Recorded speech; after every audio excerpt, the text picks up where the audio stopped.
ഇന്ത്യയുടെ കരുത്തറിഞ്ഞ പാകിസ്ഥാൻ തിരുത്തി തുടങ്ങുന്നു. ഇന്ത്യയുമായി ചർച്ചയ്ക്ക് തയ്യാറെന്ന് പാകിസ്ഥാൻ പ്രധാനമന്ത്രി ഷഹബാസ് ഷെരീഫ്. സമാധാനത്തിനുള്ള വ്യവസ്ഥകളിൽ കശ്മീർ വിഷയവും ഉൾപ്പെടുന്നുവെന്നും പാക് പ്രധാനമന്ത്രി. ഇന്ത്യയുടെ നിലപാട് നിർണായകം. ഞായറാഴ്ച വീണ്ടും ഡിജിഎംഒമാർ പങ്കെടുക്കുന്ന സൈനിക തല ചർച്ച. ജമ്മു കശ്മീരിൽ അതീവ സുരക്ഷ തുടരുന്നു.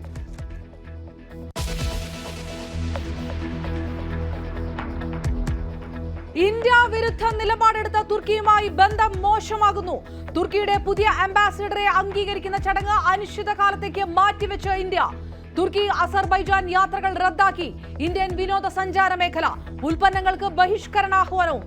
തുർക്കി ബഹിഷ്കരണത്തിൽ ആശങ്ക പ്രകടിപ്പിച്ച ഇൻഡിഗോ എയർലൈൻസ്.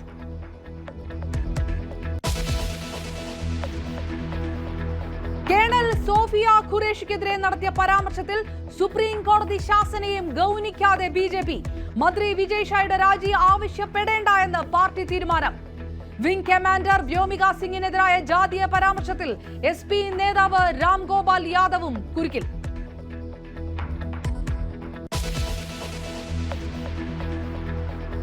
ജീവനെടുത്ത സംസ്ഥാനത്ത് വീണ്ടും കോളറ. തിരുവല്ലയിൽ ആശുപത്രിയിൽ ചികിത്സയിലായിരുന്ന തലവടി സ്വദേശി രഘു മരിച്ചു. 2 മാസത്തിനിടയിൽ കേരളത്തിൽ കോളറ ബാധിച്ചു മരിക്കുന്ന രണ്ടാമത്തെയാൾ.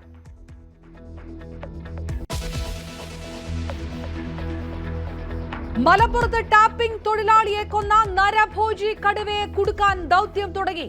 ഡോക്ടർ അരുൺ സഖറിയും സംഘവും സജ്ജം. പ്രത്യേക പരിശീലനം നേടിയ കുങ്കിയാന കുഞ്ചു കാളികാവിലെത്തി. നിരീക്ഷണ ക്യാമറകൾ സ്ഥാപിച്ച് വനം വകുപ്പ്.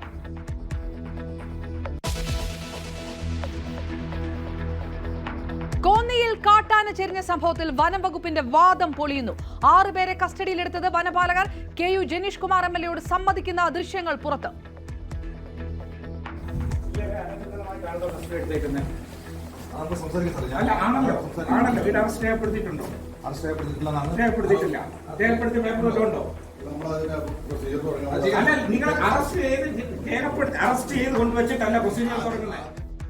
പോലീസ് ഇന്ന് MLAയുടെ മൊഴിയെടുക്കും. വനംവകുപ്പ് കസ്റ്റഡിയിലെടുത്ത 6 പേരും പോലീസിൽ പരാതി നൽകി.